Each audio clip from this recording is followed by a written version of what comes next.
This is Dave Meltzer with Entrepreneurs, the Playbook, and I think I've found a person more connected than me.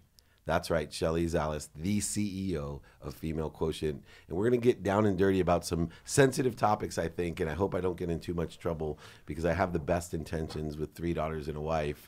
But I think you're sitting in an extraordinary place as an entrepreneur. The biggest issue that I see as an entrepreneur is not global warming or any of the other issues. It's simple equality. And the differentiator right now that I see inequality is between men and women. And it's so confusing. There's so many different variables, legalities, emotions. And I feel as a CEO myself stuck half the time that I feel like I don't know what to do. Can you help me shed some light on, as an entrepreneur, some of the critical business issues that we face and how we can resolve them today? Yeah, first of all, I'm so thrilled to be here with you today. I don't let people say that, but thank you. This is a big treat. I am. It's a treat for me too. And I think these conversations are really important to have because we talk about taboo topics, things we're afraid to talk about. And I think in today's day and age, we have to get comfortable being uncomfortable. And unless we can open up these conversations and talk about the things that are on our mind or the things that scare us, we will not make progress. We will continue to go backwards. And, the United Nations launched something called the Global Goals, and there are 17 global goals. Global goal number 5 is gender equality. And Sheryl Sandberg just did a big study that shows that 50% of men today don't want to work with women because they're afraid to do or say the wrong thing. The truth of the matter is most people are good with good intentions. They're not Harveys. Yeah. But we just need a new education and a new awareness. And, men are just so afraid to do or say the wrong thing. But if we can talk about that and what might be okay to say to me, an old lady at the age of almost 58 versus what you say to someone else. If you tell me I look nice, I'm going to say thank you. If you tell someone else they look nice, it might bother them. So there's 2 things we need to talk about. One, we need to talk about the topics. And second, people have to express what makes them uncomfortable and give someone the benefit of the doubt. So the first time it's awareness and education. The second time you make that mistake, shame on you. Time is such a difficult variable right now because things are moving so quickly. And so as you're speaking, I'm thinking to myself, the other day I used the term sweetie, right, and to my daughter. And, not in the workplace because I would be too afraid, even though I don't know whether or not that's a good thing to say or a bad thing to say. I said it to my own daughter who got offended. Yeah, of course. Well, would you say to the guys, sweetie? No, right. And so there's an education. But we have to rethink our education, our financial, our political, our corporate structures. All of these different things have to be rethought beyond just raising awareness. And one of the difficulties I see with this business issue, and this is a business show, the Playbook to Success, and you are at the forefront of educating people and motivating them, inspiring them, is I'm one of those people, literally, like my life is dedicated to equality. And Unstoppable Foundation is about protecting young women who have just been, discriminated against for years. I raise millions of dollars. And yet, even as I believe myself to be enlightened, it's so difficult for me to figure out, how do I build a business with strong women in it and communicate effectively and learn the lessons that I'm supposed to learn? And I'm on I think, a farther end of the spectrum than most people, and it's really difficult for me. What are some of the things I can do to help myself? Yeah, first of all, we're all learning. So, and when you use the word unstoppable, I always say when purpose meets passion, you're unstoppable. And where there's a will, there's a way. We all use those expressions, and it's really true. We are in a new day and age where these things have been happening forever. This is not new behavior. It's that we're all now sharing. And that's how we move forward in a positive, proactive way. And so I don't think it's about rethinking, unlearning behavior. I always say the rules of the workplace were written over 100 years ago by men for men when women just weren't in the workplace. It's not about rethinking. It's not about undoing. That's very hard. It's about shutting the door and opening a new one. a new one of equality in our DNA. That's just what it is. All people are equal. We're different, and difference is our greatest strength. And what's happened in the past, I mean, I was the only female CEO, top 25, my entire career.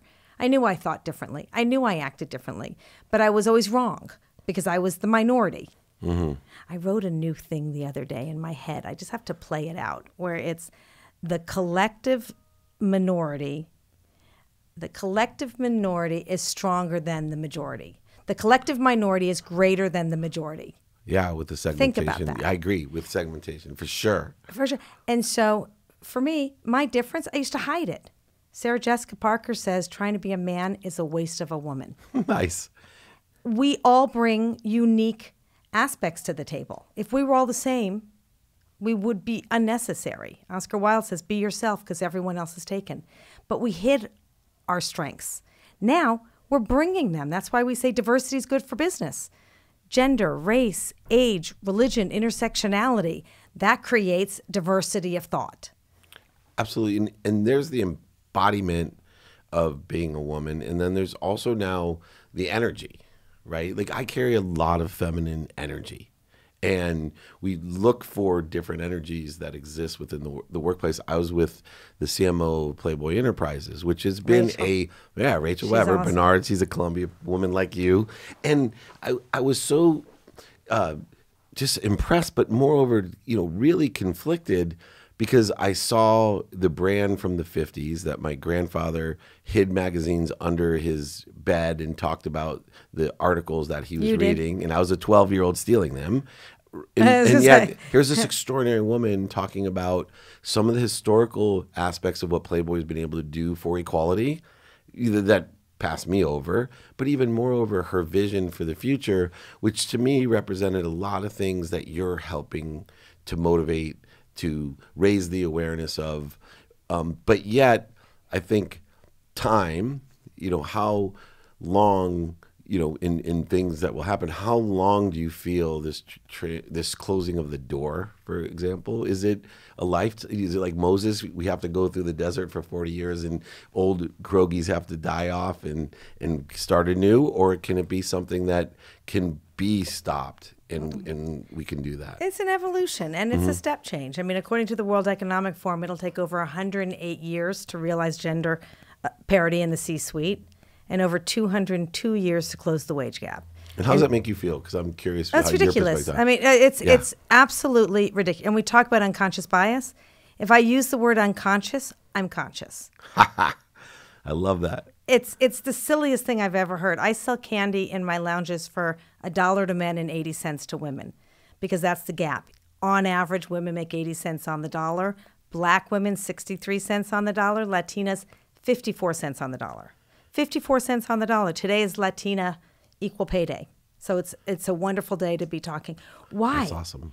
And I actually don't think you can lump the women category or gender into a bucket. I think it's a caregiving issue. I think one of our greatest challenges is caregiving, and caregiving is still predominantly a female issue, and leadership is still predominantly a male issue, a white male issue for the most part. When you look at leadership in CEOs, there's less than 5% of CEOs that are women. So that's where our gap is. So when we use terms like we need male allies, we're only giving men them more power. Gender equality is not a female issue, and it's not a male issue. It's a social and economic issue, and leaders need to fix the problem by being conscious. And so when you talk about what do, you're a conscious leader because you are stepping back and saying, I want to be better. I want to make sure I treat people equally and give everyone equal opportunity. And I think about the equitable places that people are at. That's conscious leadership. And so as long as we have conscious leaders at the helm, we will close the gap, I hope, sooner than in the next 5 years. What's complicated? If you see you have a gap, do the Mark Benioff from Salesforce, close the damn thing. Yeah. It's going to cost you money. Mark's an old friend of mine, and I am sitting here thinking about, when we were in Austin the first time I met you. And at South by Southwest. South by Southwest. And it was the first time that I experienced both sides of, equality, meaning that this is a man problem. as well as a woman problem, right? We have to include, it has to be inclusive. And a lot of the difficulties that have occurred over the last decade is it's not inclusive of everyone, right? It's a conflictual issue that has created even a further separation, where your approach is very inclusive of everyone to, hey, let's raise our awareness and figure out how we can expedite. I am the chancellor of Junior Achievement University, one of the largest charities in the world. Over 50% of our entrepreneurs now are women. When I was a kid, that was unheard of. Yeah, well, less than 2% of funding for VCs go to women. And so if you take your playbook and break it down into steps, into plays, play by play, there are 3 key buckets that we just need to take on. Parity is the wage gap, how we pay people. Leadership issue. Policies. How do we create policies that allow everyone to bring their best selves to the table? How do we attract and retain the best talent, right? 3 is pipeline. How do we create a more robust pipeline? And it's not just filling the pipeline with diversity, right, and recruiting. You also need hiring. You need to have diversity on your hiring team, because no matter how fat your pipeline is with diversity, if you don't have a diverse hiring team, they're still going to pick the people that quote unquote look or what I think act like them. So those are 3 key buckets. And when I break those down, it's not about a male or female. It's about a leader creating in the workplace the decisions that will allow those 3 key buckets to work in everyone's favor. Yeah, and there's so many different things that happen. I'm going to share something and illuminate it with you, just like I did with the Sweetie comment, because I think it's important. I was on an interview just yesterday, a really big podcast, and one of the questions was, who are your top 5 Hall of Fame entrepreneurs of all time? And so for various reasons, I brought up Einstein. For non-political reasons, I brought up Donald Trump, brought up I think Elon Musk or someone. But I get to the 5th one, and I was about to say my mother. And he said, before I could say my mother, the interviewer, do you have a woman? And I wanted to switch my answer. And the complexity of what you're saying is that I don't know many successful men that don't respect, honor, and my mom's my hero. And yet in the workplace, I'm sitting here going, Oprah is like the one entrepreneurial woman that came to my mind like this. But I'm sitting there going, how is it all these men like me, have gone through this entire process, oblivious, right? I go to things and someone will say, do you notice there's no women here? And I'll have to look around again and go, how do I not see that? But women wouldn't come up with them either, because we have been invisible in history. 2020, we're celebrating the 100-year anniversary of women's rights to vote. Women are invisible in history. They've either been written out of history or invisible in history, and we don't showcase. So one of our biggest opportunities, I don't think it's a problem, it's an opportunity. One of our greatest opportunities, I'm the co-founder of #SeeHer. If you can see her, you can be her. And how do we accurately and realistically portray girls and women in media and entertainment? And when you think about media, media defines culture. Culture defines change. Change defines action. That's how change happens. The story, Hidden Figure. Did you see Hidden Figures? Yeah, of course. Hidden Loved Figures. it. Who knew? Who ever talked about Katherine Johnson creating the first trajectory to the moon for Alan Shepard? Who talks about Grace Hopper, who wrote the first computer language? Who talks about a woman named Susan Kare? Steve Jobs gets all the credit for Apple. It was a woman named Susan Kare that created the friendly icons, that made the Macs these friendly, easy to use, computing systems. No one talks about them. So the more we start sharing the stories, the more top of mind, female innovators and entrepreneurs and badass women are going to start coming front and center. But if we don't share their stories and we talk about all the men all the time because there's an overabundance and there's less women, and that's a whole other podcast for us, of course they're not going to be top of mind. We need to be pushing these stories. Look at the statues all over the country. They're all men.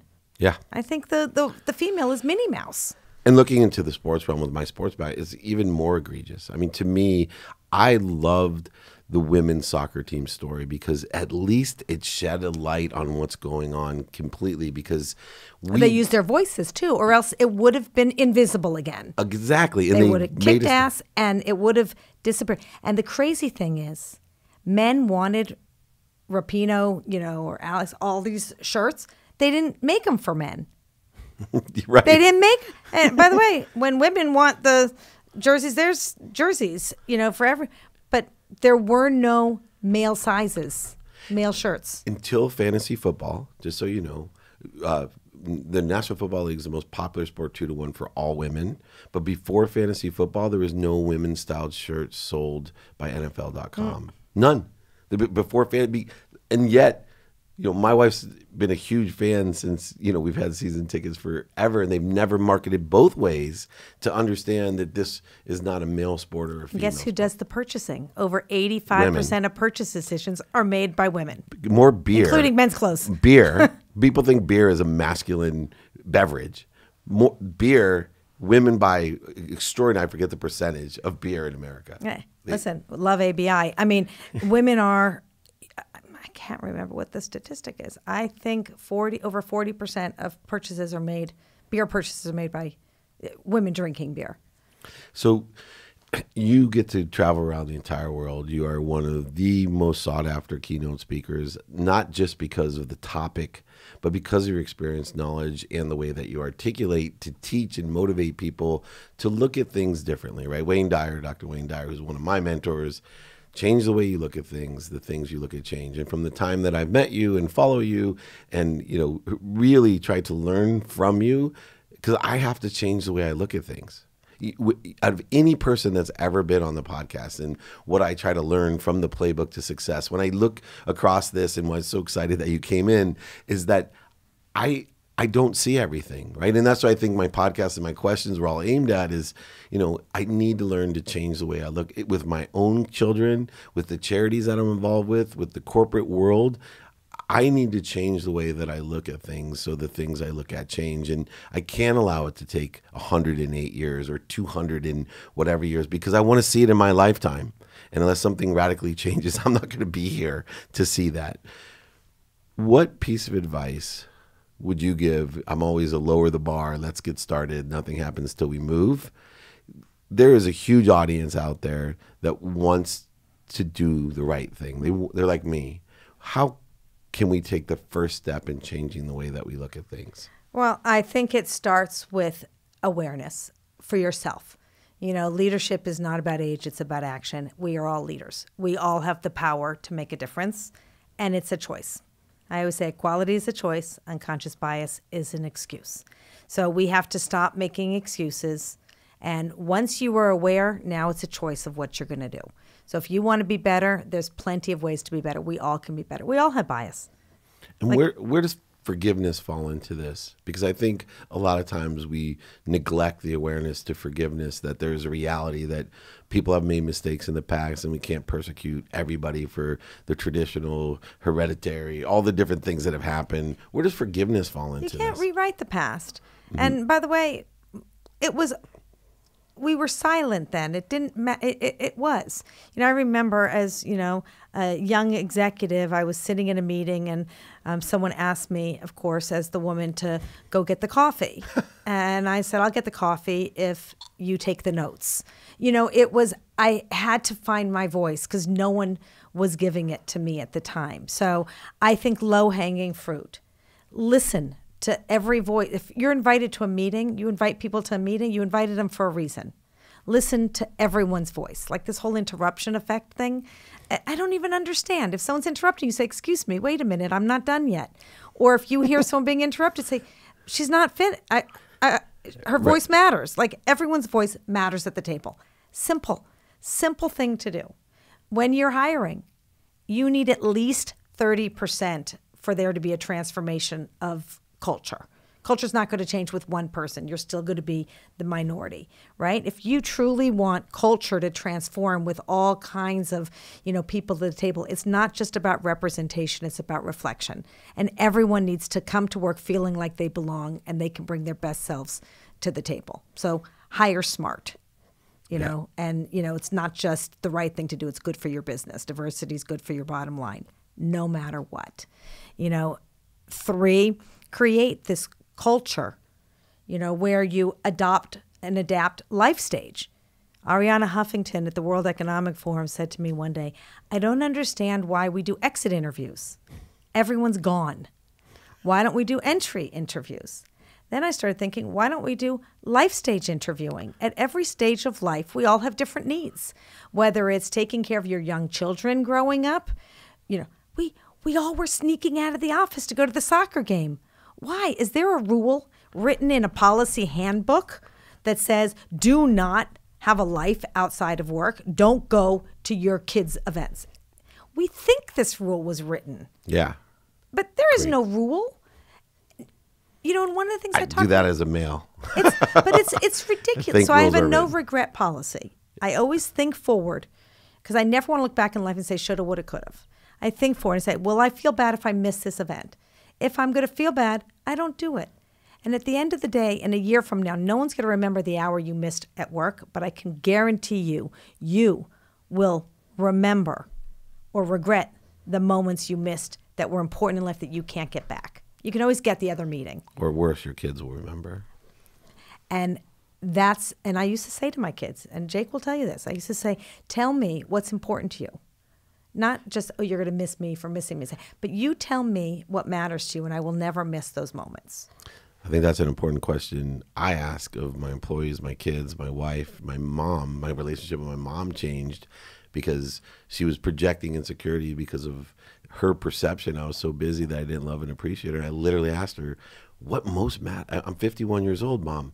What most matters to you? And she said, your health, your happiness, the fact that you love me and appreciate me. I said, you know what? I'm going to dedicate a minimum of 1 minute a day, every day, to tell you how happy and healthy I am and to tell you how much I love and appreciate you. Mom, you raised a good kid. And it's changed my entire relationship. She was having me do things to prove that. And it was not conducive to a good relationship, and come fix it. She wanted me to prove my love and appreciation for her. Instead, now it's very efficient, and she's super happy. Normally, I end with I'm not going to because you've already proved it with a legacy question. I think the legal term res ipsa loquitur, that which speaks for itself, would best be your legacy because of the extraordinary impact that you're having on the world to what I consider the number one issue that we should raise awareness and hopefully change the way we look at things. And the things we look at will change. As a father of 3 daughters and of somebody who's destined to help you with that cause, I appreciate you coming into the Playbook and anything I do to support you. Extraordinary person, extraordinary business. I have Shelley Zalis. She is the CEO of Female Quotient. You got to check her out and the company out. Let's all get together, make this world one. That means we're all the same and we're all different at the same time. This is Dave Meltzer with Entrepreneurs, the Playbook.